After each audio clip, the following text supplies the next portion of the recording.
नमस्कार मित्रों, स्वागत है आपका इक्ष्वाकु क्लासेस में और मैं विपिन गर्गाचार्य। आज हम बात कर रहे हैं इंटरव्यू विषयों के बारे में। आशा करता हूं कि पुरानी क्लासें आप बहुत अच्छे से तैयार कर रहे होंगे। इंटरव्यू आपका बहुत ही शीघ्र आने वाला है, तो तैयारी को बेहतर करते रहें और बिल्कुल भी टाइम को बेकार ना जाने दें। पूरा जो है अपना ध्यान केंद्रित रखें अपने इंटरव्यू पर और चीज़ों को जैसे जैसे क्लासेस में बताया जा रहा है उस प्रकार से आप तैयार करते रहें। टाइम का विशेष ध्यान रखें कि जिस चीज़ पर मैंने आपको जितना समय बताया है उतना ही समय उस पर लगाएं, उससे ज़्यादा लगाने की ज़रूरत बिल्कुल भी नहीं है। ऐसा नहीं कि जहाँ एक चीज़ पर ही आप लगे हुए हैं उसी को तैयार कर रहे हैं और वहाँ से प्रश्न नहीं बना तो फिर इंटरव्यू गड़बड़ा जाएगा। इसलिए प्रत्येक टॉपिक को अलग अलग अपना निर्धारित समय दें और अपनी तैयारी को अच्छा करते रहें। ठीक है, तो आज हम बात कर रहे हैं इंटरव्यू को लेकर के। ठीक है, इसकी बात करेंगे आज हम इंटरव्यू की।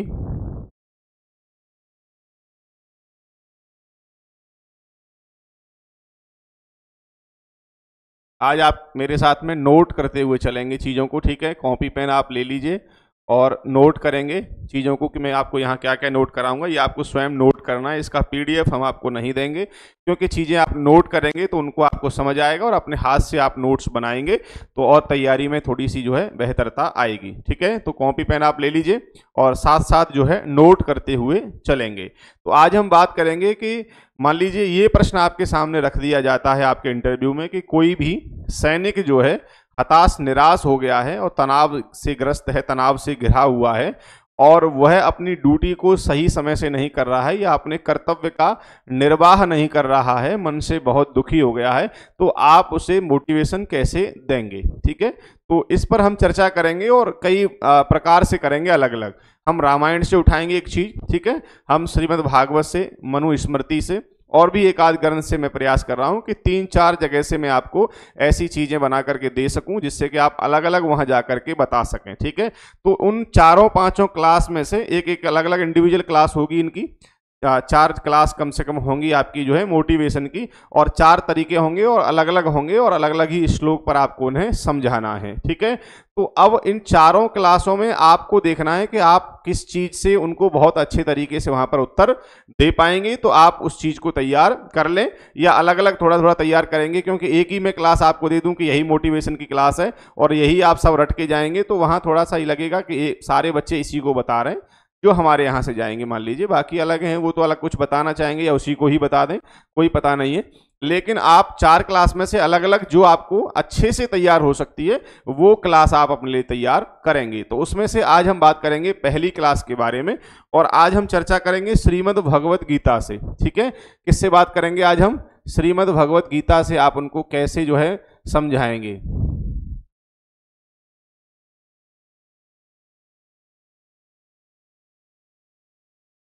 तो जिसको भी जहां से आप अच्छे से तैयार कर पाए, श्रीमद् भगवत गीता से या आप रामायण से, ठीक है, मनुस्मृति से, मैं आपको सारी चीज़ें अलग अलग बताऊंगा। आप जहां से अच्छे से तैयार कर पाएं वो आप तैयार कर लीजिएगा। तो मान लीजिए अगर आपको ये प्रश्न पूछा जाएगा कि सैनिक अपनी ड्यूटी नहीं कर रहा है, अपने कर्तव्य का निर्वाह नहीं कर रहा है और उसको आप कैसे मोटिवेशन देंगे, ये मान लीजिए बात आपके सामने रखी जाती है, तो आप उसे कैसे समझाएंगे, आइए समझते हैं। नोट करते चलेंगे साथ साथ। मैंने पहले ही कह दिया है कि कॉपी और पेन आप लेकर के बैठें और चीज़ों को साथ साथ नोट करते हुए चलेंगे। ठीक है, तो सबसे पहले हम समझ लें कि श्लोक आपको बोलना होगा। ठीक है,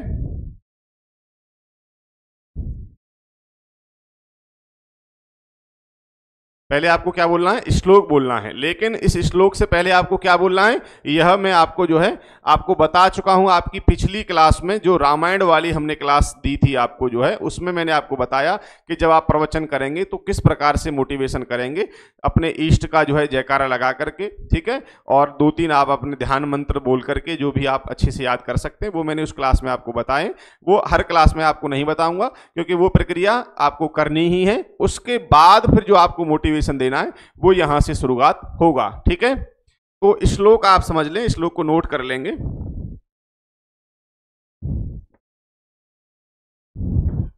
एक मिनट रुकें जरा।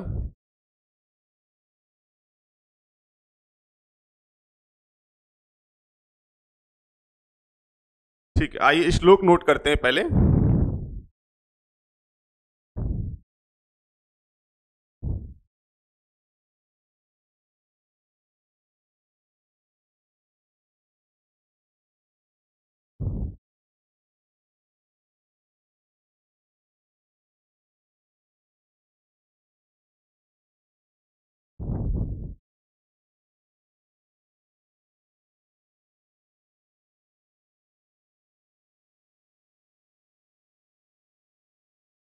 क्लेब्यम मा स्म गमः पार्थ।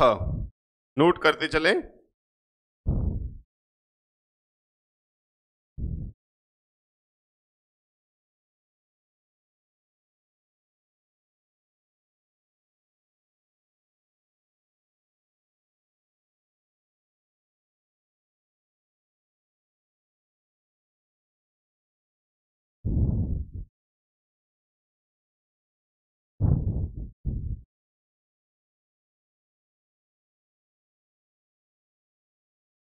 क्षुद्रम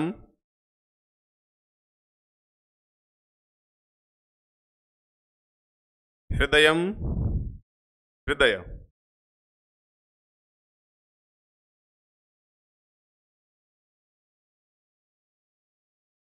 हृदय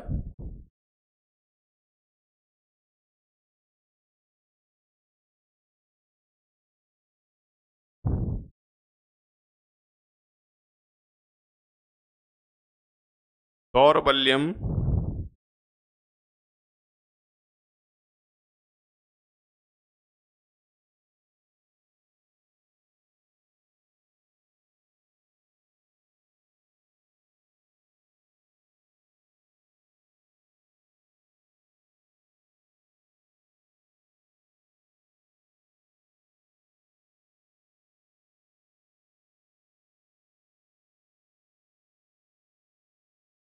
व्यक्तो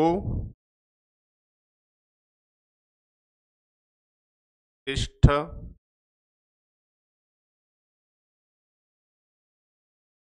परंतप। ठीक है, ये जो है ये श्रीमद् भगवत गीता का दूसरे अध्याय का दूसरा अध्याय और तीसरा श्लोक संख्या, ये भी आपको याद रखनी है। क्या है ये? दूसरा अध्याय है, दूसरे अध्याय का तीसरा यह श्लोक है। ठीक है, तो द्वितीय अध्याय का तीसरा श्लोक, क्योंकि जब आप इसे बोलेंगे तो आपसे पूछ लिया जाएगा कि आप बोलेंगे, मान लीजिए पहले श्लोक आप सुन लें। क्लेब्यम मा स्म गमः पार्थ नेत्वतयु पपद्धते क्षुद्रम हृदय दौर्बल्यम त्यक्तोत्तिष्ठ परंतप। ठीक है, तो ये आप श्लोक वहां पर बोलेंगे। जो प्रक्रिया मैंने पहले आपको बता चुका था, मान लीजिए ईष्ट का जयकार लगाया, उसके बाद ध्यान मंत्र बोले, और ध्यान मंत्र बोलने के बाद में आपने क्या किया, श्रीमद् भगवत गीता से आप मोटिवेशन करने के लिए जा रहे हैं, तो आपने ये श्लोक बोला। जैसे ही आप ये श्लोक बोलेंगे, ठीक है, कि क्लेब्यम मा स्म गमः पार्थ नेत्वत्युपपद्यते क्षुद्रम हृदयम दौर्बल्यम त्यक्तोत्तिष्ठ परंतप। जब ये आप श्लोक बोलेंगे, जैसे ही आप श्लोक बोल के बंद होंगे, वह आपसे पूछ लेंगे ये श्लोक कहाँ से लिया गया है। ठीक है, पहला प्रश्न उनका क्या होगा आपके सामने कि यह श्लोक कहाँ से लिया गया है, तो आप कहेंगे श्रीमान जी यह श्लोक कहाँ से है, श्रीमद् भगवत गीता से लिया गया है। अच्छा बताइए यह कौन से अध्याय से लिया गया है, श्रीमान जी यह दूसरे अध्याय से लिया गया है। दूसरे अध्याय का कौन सा श्लोक है, तो यह तीसरा श्लोक है। तो ये 3 से 4 प्रश्न अगर संभावित हैं, अगर बन सकते हैं और पूछे ही जा सकते हैं, तो इनको भी आप विशेष ध्यान रखेंगे। ये भी पूछा जा सकता है कि जो दूसरा अध्याय उसका नाम क्या है, दूसरे अध्याय का नाम बताइए। तो दूसरे अध्याय का नाम क्या है, सांख्य योग। ठीक है, कौन सा है, सांख्य योग इसका अध्याय का नाम है। ध्यान रखेंगे, अध्याय तो आपको याद होंगे ही, लेकिन आपको बता दे रहा हूं, जो भी चीज आप याद करें उसकी बेसिक चीजें चारों तरफ की आपको याद होनी चाहिए। ठीक है, तो आपने ये श्लोक बोला उनको मोटिवेशन करने के लिए। अब बोलेंगे ठीक है, अच्छा तो ये जो है किसने किससे कहा है, ये भी पूछ सकते हैं आपसे, ये किसने किससे कहा है। तो ये इसमें दिख रहा है कि भगवान श्री कृष्ण ने अर्जुन से यह कहा है। ठीक है, इसमें लिखा भी है कि क्लेब्यम मा स्म गमः पार्थ। ठीक है, तो पार्थ किसको कहा गया है, अर्जुन को कहा गया है। तो श्री कृष्ण अर्जुन से समझा रहे हैं। इसमें आपसे पूछ लिया जाए कि ये श्लोक जो है किसने किससे कहा, तो श्री कृष्ण ने अर्जुन से कहा। लिख लीजिए, श्री कृष्ण ने अर्जुन से कहा है।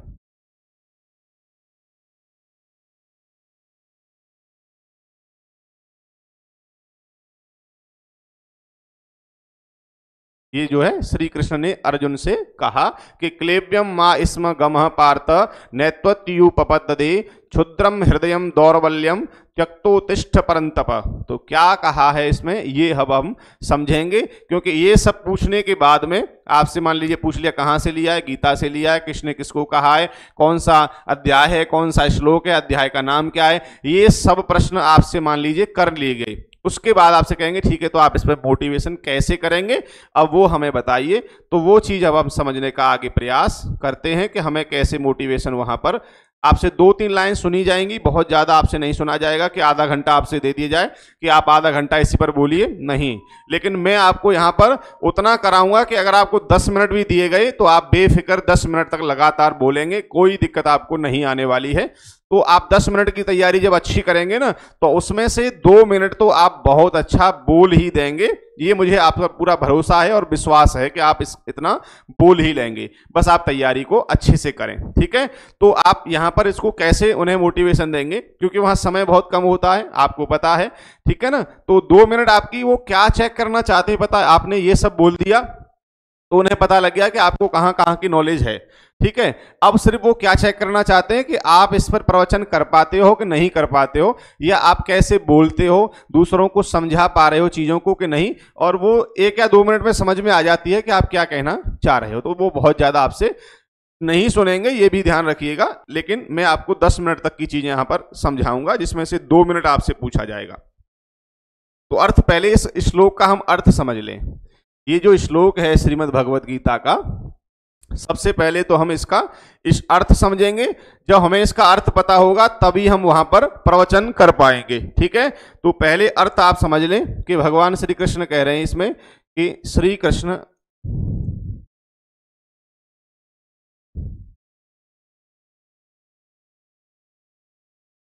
अर्जुन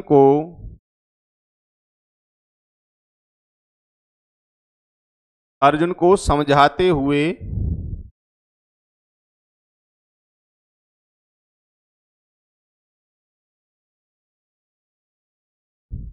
ठीक है, श्री कृष्ण अर्जुन को समझाते हुए कहते हैं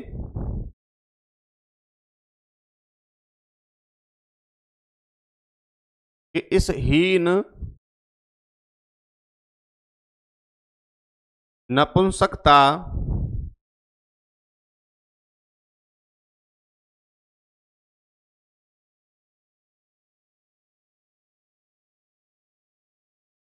को प्राप्त मत हो,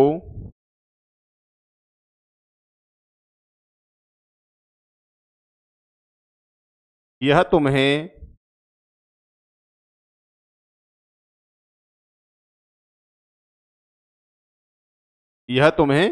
शोभा नहीं देता है।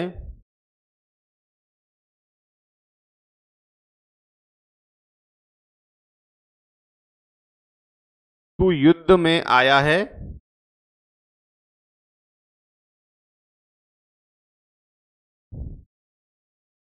तो युद्ध कर।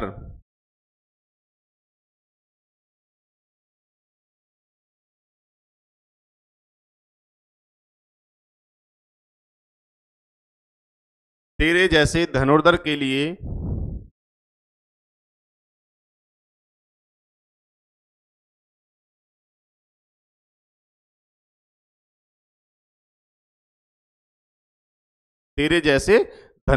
लिए यह ठीक नहीं है।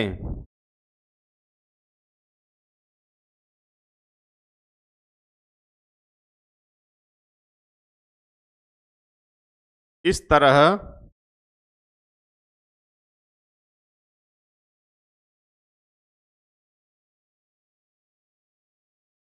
मन की कमजोरी मत दिखाओ।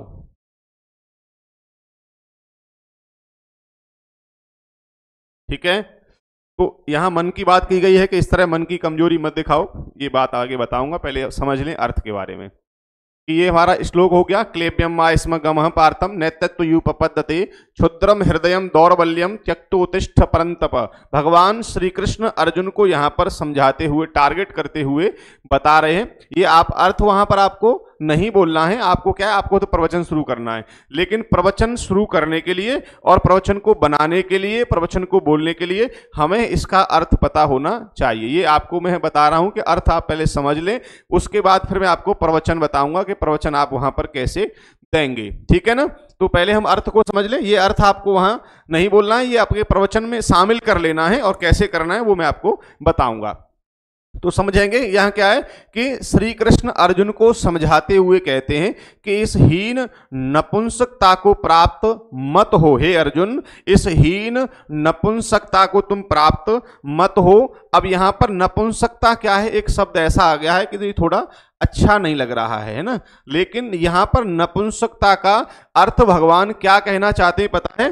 भगवान कहना चाह रहे हैं कि तुम नपुंसकता का अर्थ यहां पर है कि शक्तिहीनता, अर्थात तुम शक्तिहीनता मत दिखाओ, कमजोर मत हो, युद्ध में अपने कर्म से मुंह मत मोड़ो। ठीक है, ये नपुंसकता का यहां पर अर्थ दिया गया है।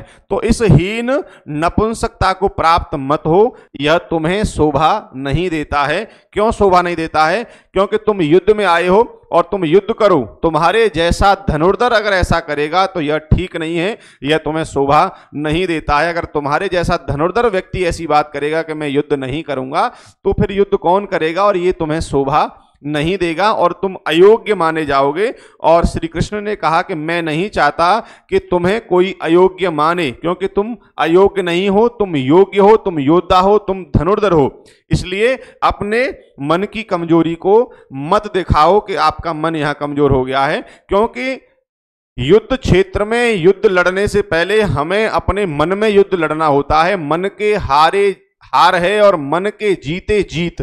जो अपने मन से जीत गया, अपने मन से जीत लिया, तो समझ लीजिए कि वह प्रैक्टिकली युद्ध क्षेत्र में जीत जाएगा। और जो मन से ही पहले ही हारा बैठा है कि पता नहीं क्या होगा, मन से ही बहुत कमजोर है और मन की कमजोरी को दिखा रहा है, तो वो कभी भी युद्ध क्षेत्र में जीत नहीं सकता है। इसलिए ये क्या है, इंटरव्यू भी आपका एक युद्ध क्षेत्र ही है। तो मन को इतना मजबूत बना लीजिए, मन से हारना नहीं है कि क्या होगा कैसे होगा, ये बिल्कुल नहीं सोचना है, मन से जीतना है और मुझे इंटरव्यू पार करना है, चाहे कुछ भी हो जाए।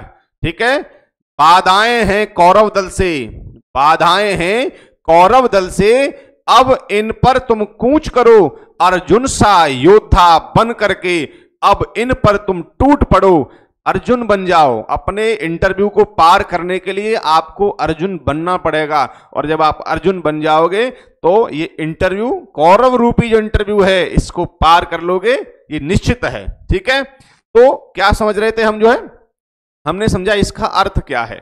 ठीक है, इस श्लोक का हमने पहले अर्थ समझ लिया। इस श्लोक के बारे में सारी चीजें मैं आपको बता चुका हूं कि यहां से क्या क्या प्रश्न बन सकते हैं। 4 से 5 प्रश्न बनेंगे, वो मैंने आपको बता दिए। अब हमने इसका अर्थ समझ लिया, अब हम यहां पर प्रवचन कैसे करेंगे। ये श्लोक बोलने के बाद जो हमें डायरेक्ट प्रवचन देना है वहां पर 2-3 मिनट का, वो हमारा किस प्रकार से होना चाहिए वो समझते हैं। नोट कर लिया होगा, नहीं किया है तो कर लीजिए। फिर मैं इसे इरेज करता हूं और बात करेंगे आगे के बारे में। आइए, हेडिंग डाल लीजिए यहां पर, प्रवचन। कि अब आप इस श्लोक पर प्रवचन कैसे देंगे। मान लीजिए आपने श्लोक बोल दिया, उन्होंने आपसे प्रश्न कर लिए, कहां से लिया है, किसने किससे बोला है, कौन से अध्याय का है, कौन सा श्लोक है, ये सारी बातें आपकी हो चुकी। और उसके बाद उन्होंने कहा कि अच्छा ठीक है, तो इस श्लोक के द्वारा आप कैसे उन्हें प्रेरित करेंगे या आप कैसे प्रेरणा या मोटिवेशन उन्हें देंगे, तो बताइए। तो आप यहां से शुरू कर सकते हैं चीजों को। ठीक है, पॉइंट्स में आपको पॉइंट नोट कराऊंगा, 6-7-8 पॉइंट आपको नोट कराऊंगा। उन सबको आपको अच्छे से याद करना है और उनमें से फिर आपको 1-2 मिनट का आपका अच्छे से स्पीच तैयार करनी है कि आपको वहां क्या बोलना है। अगर आप इसको भी बोलेंगे तो काम चल जाएगा, और आप अपना विवेक लगा करके कुछ अच्छा भी तैयार कर लेंगे तो वो भी अच्छी बात है। लेकिन आप जो मैं टॉपिक बता रहा हूं, इस टॉपिक से भटकना नहीं है, कहीं और नहीं घुस जाना है, इसी टॉपिक से संबंधित स्पीच तैयार करनी है। समझेंगे कैसे, पॉइंट्स में आपको लिखवा रहा हूं। पहला पॉइंट लिखेंगे, भगवान श्री कृष्ण, भगवान श्री कृष्ण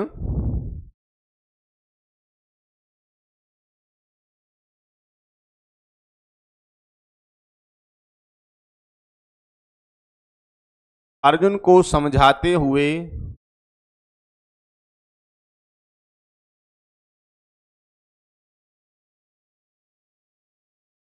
भगवान श्री कृष्ण अर्जुन को समझाते हुए कहते हैं कि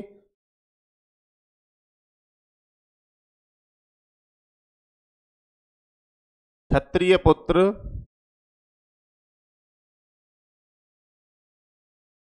लड़ने से मना करता है,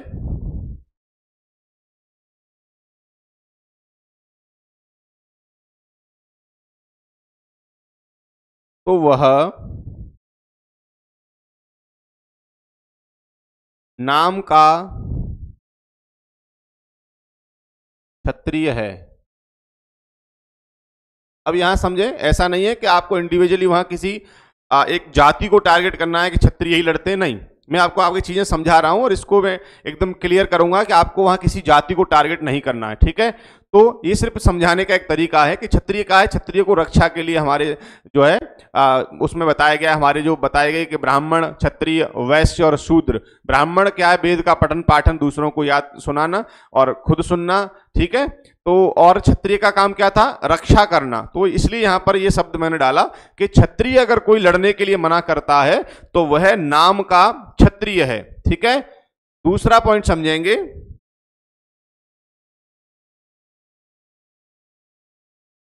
ये क्या है? उदाहरण है। और कभी किसी चीज को समझाने के लिए अगर किसी व्यक्ति को हम समझा रहे हैं और हम कोई उदाहरण देकर के समझाते हैं ना, तो उदाहरण से चीजें स्पष्ट हो जाती हैं, एकदम अलग क्लियर समझ में आ जाती हैं जब आप उन्हें उदाहरण देते हैं। तो उदाहरण प्रत्येक चीज के लिए होना चाहिए। ये आप मोटिवेशन के लिए एक उदाहरण के स्वरूप में हम यहां इसका प्रयोग कर रहे हैं कि यदि ब्राह्मण पुत्र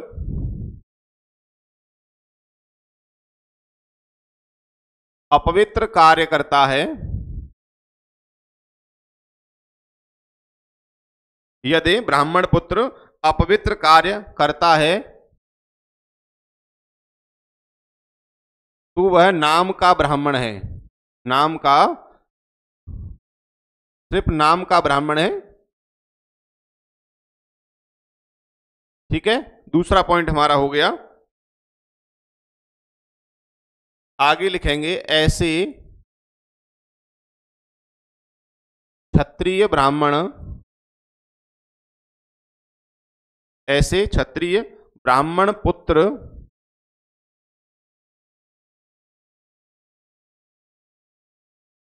अयोग्य पुत्र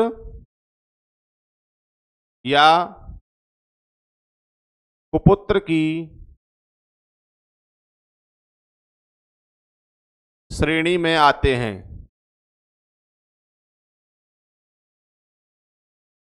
क्योंकि मोटिवेशन ऐसा होना चाहिए कि व्यक्ति के हृदय तक जाए, उसको लगे कि मैं एक अपना पिता का अयोग्य पुत्र होता जा रहा हूं। अगर मैं अपने कर्म का निर्वाह नहीं कर रहा हूं तो मैं अयोग्य पुत्र कहलाऊंगा, मैं कुपुत्र की श्रेणी में आ जाऊंगा और ये मुझे नहीं करना है। तो उसके अंदर क्या होगा? लावा भरेगा। लावा भरेगा तो वह अपने कर्तव्य निर्वाह की ओर दौड़ पड़ेगा। तो ऐसी चीजें हमें वहां पर जो है प्रयोग में लेनी है कि वह जो है अपने कार्य को करने के लिए प्रेरित हो जाए, अपने कार्य को करने लग जाए, उसके हृदय तक बात पहुंचनी चाहिए।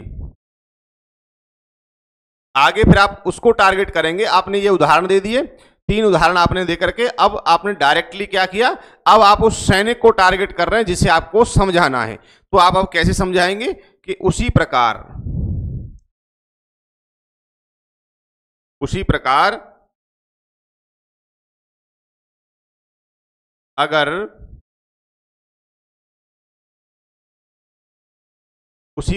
अगर एक सैनिक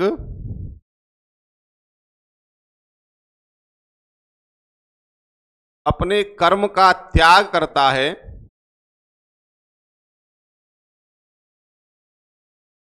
कर्म का त्याग मतलब कि वो अपना कार्य ड्यूटी अच्छी तरीके से नहीं कर रहा है, तो उसी प्रकार कोई कर्म का त्याग करता है तो वह नाम का सैनिक है। तो क्या है? वह नाम का सैनिक है।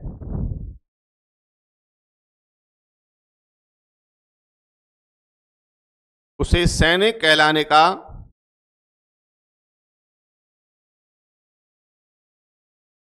अधिकार नहीं है।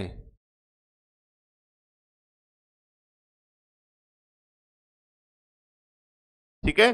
तो ये आप पहले 3 उदाहरण दिए और फिर आपने अपने टारगेट को किक करना शुरू कर दिया यहां से आपने उनके ऊपर अब सीधा बात करना शुरू कर दी है। पहले आपने 3 उदाहरण दे दिए उसको, अब आपने समझाया कि उसी प्रकार अगर एक सैनिक, जैसे कि अगर एक सैनिक भी अपने कर्म का त्याग करता है तो वो एक नाम का सैनिक है और उसे सैनिक कहने का कोई अधिकार नहीं है। तो जब सैनिक की बात आएगी कि मैं एक सैनिक हूं और मुझे सैनिक बनने का कोई अधिकार प्राप्त नहीं हो रहा है क्योंकि मैंने अपने कर्म का त्याग कर दिया है, तो उसे यहां पर कुछ लगेगा कि यहां मुझे ये गलत कर रहा हूं, मुझे ये नहीं करना चाहिए। यहां पर सिर्फ 5% उसके हृदय में ये इच्छा जागृत होगी कि मैं अपने कर्म को ठीक तरीके से करूं।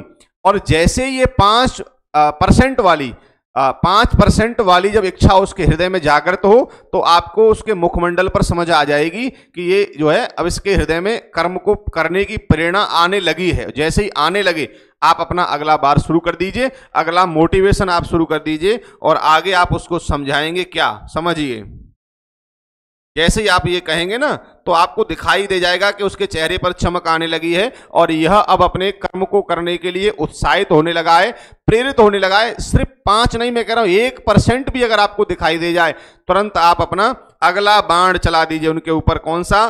सैनिक वो योद्धा होता है। आप कहेंगे सैनिक वो योद्धा होता है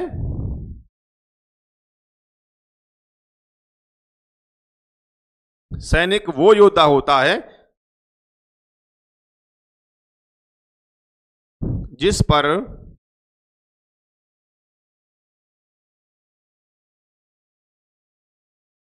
पूरे देश की आस टिकी होती है। पूरे देश की आस टिकी होती है। अब यहां पर क्या किया, अब आपने उनको उनका स्थान दिखाया कि आप किस स्थान पर हैं और आपके ऊपर कौन कौन लोग विश्वास करते हैं और आपने देश से उनको जोड़ दिया। जब आप उन्हें देश से जोड़ने का काम शुरू कर देंगे, अब यहां उनकी जो 1-2% की प्रेरणा जागृत हुई थी अब वो धीरे धीरे यहां से बढ़ेगी। ठीक है, तो देश की आस टिकी होती है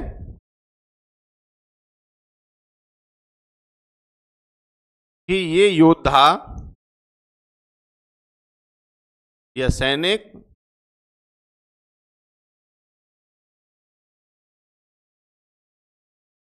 हमारी रक्षा करेगा, हमारी रक्षा करेगा। ऊपर नोट कर दे रहा हूं मैं, ऊपर लिख लिया होगा आपने, एक लाइन और है ऊपर।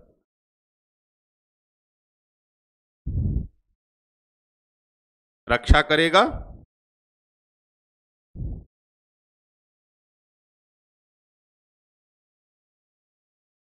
इसलिए आपको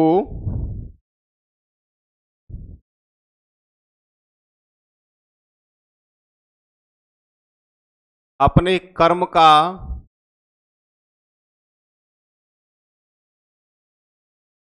निर्वाह करना चाहिए।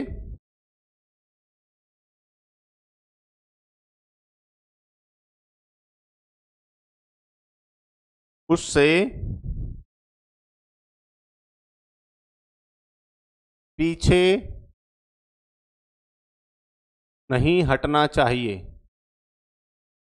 तो आप यहां पर उनको समझाएंगे, आपने उदाहरण दे दिए और फिर आपने उनको उनका चीज बताई कि आप कौन हैं और फिर आपने जैसे उनको बताया तो आपने कहा कि सैनिक वो योद्धा होता है जिस पर पूरे देश को आस टिकी होती है या नाज होता है कि ये सैनिक है, योद्धा है और ये हमारी रक्षा करेगा। और आप क्या कर रहे हैं, आप रक्षा से मुंह मोड़ रहे हैं, आप अपने कर्तव्य से, आप अपने कर्म से मुंह मोड़ रहे हैं। यह आपको शोभा नहीं देता है। आप एक योद्धा हैं, आप एक धनुर्धर हैं, आप अर्जुन की तरह हैं।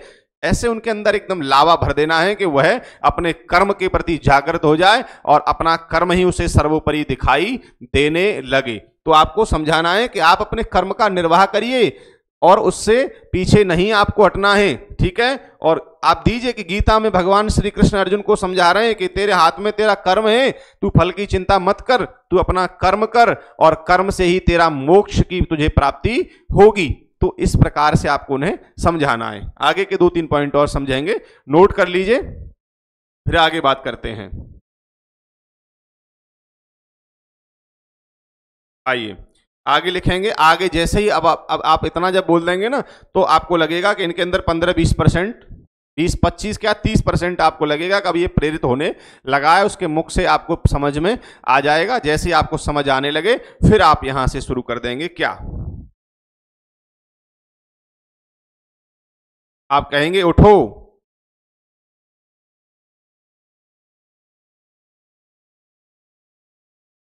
और अपने मन की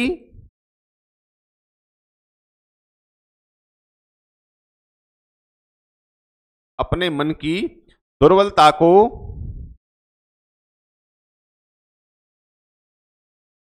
त्याग कर, अपने मन की दुर्बलता को त्याग कर अपने कर्म का निर्वाह करो।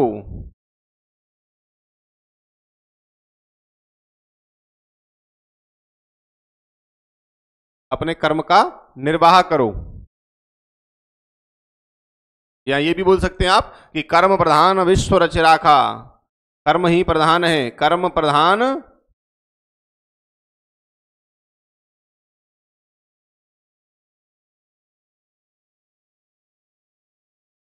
ठीक है, कर्म प्रधान विश्व रच राखा, जो जस करें सो तस फल चाखा। ये चौपाई भी आप उनको वहां पर बोल सकते हैं बीच में जो है समझाने के लिए। तो लेकिन अब इसको आप इंटरव्यू में नहीं बोलिएगा, नहीं तो फिर आप वहीं फंस जाओगे। मैं आपको समझा रहा हूं कि जब आप आरटीएसयू बन जाए तो उसके बाद आप इसको वहां समझाने के लिए चीजें बोल सकते हैं। अगर आपने ये इंटरव्यू में रख दी कि कर्म प्रधान विश्व रच राखा तो तुरंत पकड़ लेंगे कि ये कहां से ली गई, ये चौपाई बताइए कौन सा आपका कांड है, फिर आपके लिए यहाँ चीजें बढ़ जाएंगी, कौन सा कांड है, किसने किससे कही है, तो ये चीजें फिर आपके लिए बृहद हो जाएंगी। तो ये आप इंटरव्यू में ना बोलिएगा, लेकिन अपनी जानकारी के लिए और अपनी तैयारी के लिए आप इसे जान रख सकते हैं। ठीक है, मैंने आपको बता दिया है। इंटरव्यू में बोलेंगे तो आपके लिए दिक्कत पैदा हो जाएगी।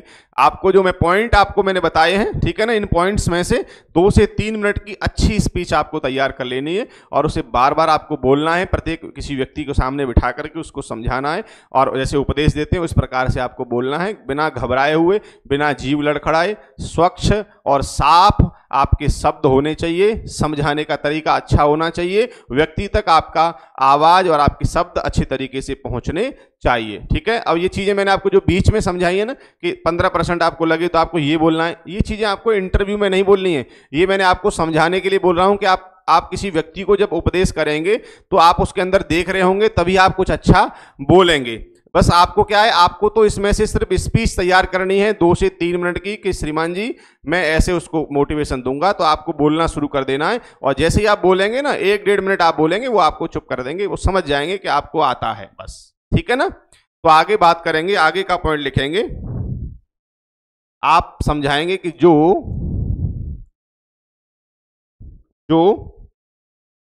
देशवासी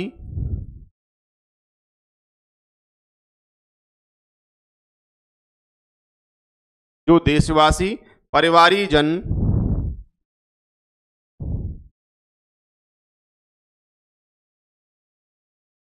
जो देशवासी या परिवारी जन आप पर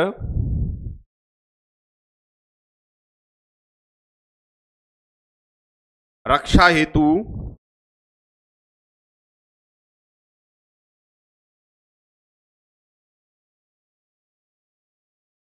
हेतु भरोसा करते हैं,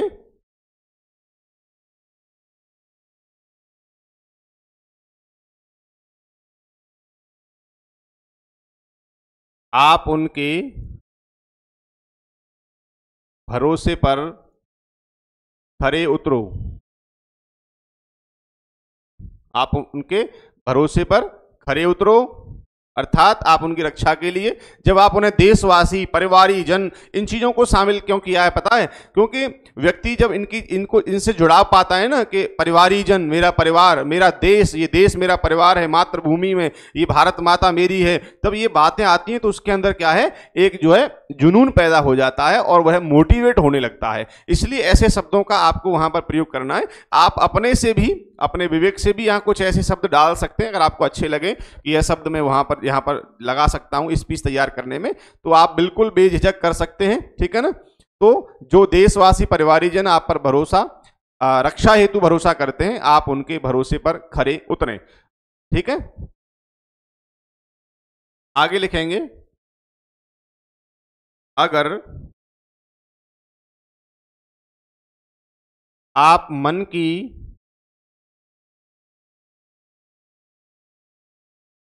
अगर आप मन की दुर्बलता लेकर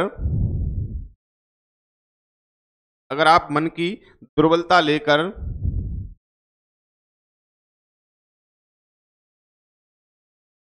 अपने कर्म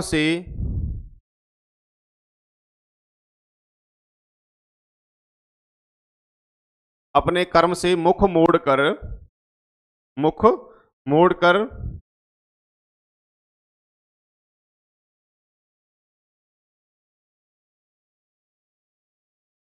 मोड़कर अपने परिवारीजन या देशवासी या ग्रामवासी, कुछ भी आप यहां पर जो है बोल सकते हैं, ग्रामवासी के सामने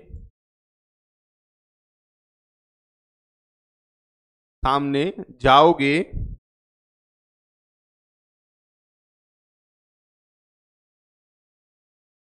तो उनको अपने मन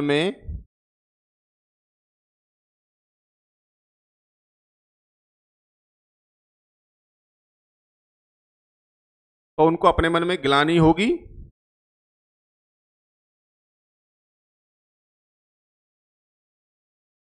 वह आपको अयोग्य समझेंगे।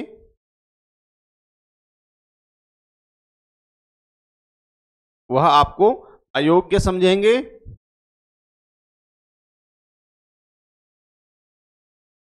और वह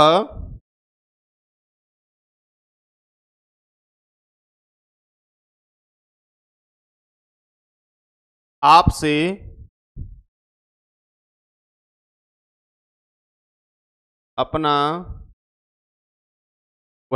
अपना विश्वास भी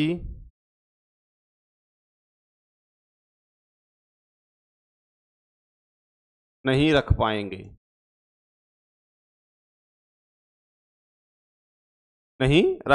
आपको अपना विश्वास खो देंगे, या मतलब क्योंकि उन्हें लगेगा कि यह व्यक्ति अब हमारे लिए अयोग्य है। माता ये सोचेगी कि यह मेरा पुत्र न होता तो ठीक है, पिता ये सोचेगा कि यह मेरा पुत्र न होता, भाई सोचेगा यह मेरा भाई न होता, ठीक है ना। पत्नी भी यहां तक सोचेगी कि यह मेरा पति न होता, क्योंकि यह तो अयोग्य है, यह कायर है, और यह मुख मोड़ करके युद्ध के क्षेत्र से लौट करके आ गया है, अपने कर्म का निर्वाह करके यह वहां से भाग आया है, और मन में उनको बहुत ही ग्लानि होगी। क्योंकि एक सैनिक जब सेना में जाता है तो पूरे परिवार को उस पर बड़ा फक्र होता है। वो लोग अपने अंदर जो है बड़ा ही अनुभव महसूस करते हैं कि हम बहुत ही जो है गौरवशाली हैं कि हमारे घर से कोई व्यक्ति सेना में है। लेकिन वही सैनिक अगर अपने कर्म से मुख मोड़ करके और अपने मन में दुर्बलता लेकर के घर पहुंच जाए, वापस लौट जाए, अपने कर्म का निर्वाह ही ना करे, तो उन लोगों की आस जो है वो टूट जाएगी और वह फिर आपसे एक रिश्ता अच्छी तरीके से नहीं निभा पाएंगे। इस तरीके से आप उन्हें मोटिवेशन कर सकते हैं कि ये चीजें बड़ी दुखदाई हैं और आप अयोग्य माने जाएंगे, और आप अयोग्य नहीं हैं। आप तो अर्जुन हैं, आप एक योद्धा हैं, आप एक धनुर्धर हैं, आपको अपना निर्वाह करना चाहिए, आप सब कुछ कर सकते हैं, ऐसा कोई काम नहीं है जो आप न कर सकें। इस तरीके से आपको वहां उनको समझाना है, ठीक है। एक पॉइंट और नोट कर लें,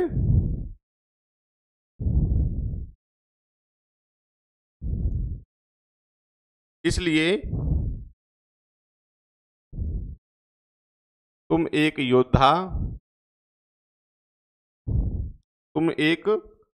योद्धा हो और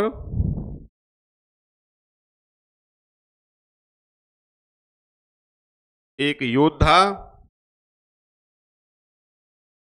कभी अपने कर्म से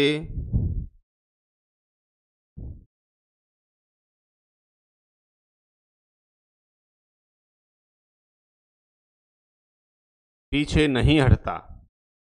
ये भी आप उनको बोल सकते हैं। तो ये पॉइंट मैंने आपको कराए हैं। कितने पॉइंट हो गए ये? 1 2 3 4 5 6 7 8, ठीक है, 9 पॉइंट, लगभग 8 9 पॉइंट हो गए। इनमें उदाहरण भी शामिल हैं और उनको समझाने के लिए मोटिवेशन सामग्री भी है। अब इसमें आप जो है क्या करेंगे, इनको तैयार करेंगे और अच्छे से चीज़ों को समझ के, और चीज़ों को समझने के बाद में अपने विवेक से कुछ और डाल सकते हैं जो आपके पास हो कुछ, तो वो चीज़ें आप इसमें ऐड करके एक स्पीच तैयार करेंगे। लगभग 2 से 3 मिनट आप उसे बोल सकें, ठीक है। तो 2 से 3 मिनट आप उसको बोल सकें, लगभग आपकी 100 शब्दों की स्पीच होनी चाहिए, ठीक है। 100 से 150 शब्द की एक स्पीच तैयार करें, एक पेपर पे उसे लिखें और मेरे व्हाट्सअप नंबर पर आप मुझे उसे व्हाट्सअप करेंगे। इस नंबर पर आप मुझे उसे व्हाट्सअप करें कि हमने जो है ये स्पीच तैयार करी है, मैं उसे एक बार देख लूंगा, कोई इसमें दिक्कत होगी तो मैं आपको बताऊंगा, ठीक है।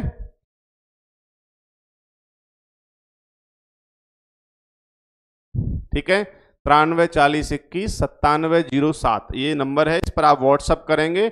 और व्हाट्सअप जब करें तो अपना नाम लिखें कि मेरा नाम ये है और आप कहाँ से हैं, और ये स्पीच मैंने इंटरव्यू के लिए तैयार करी है, तो मैं उसे चेक करके बताऊंगा कि उसमें कोई दिक्कत तो नहीं है, तो फिर आप उसे सुधार कर लेंगे और ठीक होगी तो कोई दिक्कत ही नहीं है, आप उसको तैयार कर लेंगे, ठीक है। तो ये आज हमने समझ लिया श्रीमद् भगवत गीता से एक श्लोक के बारे में, जिससे आप वहां पर आप बोल पाएंगे। एक श्रीमद् भगवत गीता से हम एक और श्लोक और लेंगे, लेकिन वो अगली वीडियो में लेंगे और उसको भी आप अच्छे तरीके से तैयार करेंगे। मिलते हैं एक नई क्लास में एक नए टॉपिक के साथ, तब तक के लिए धन्यवाद।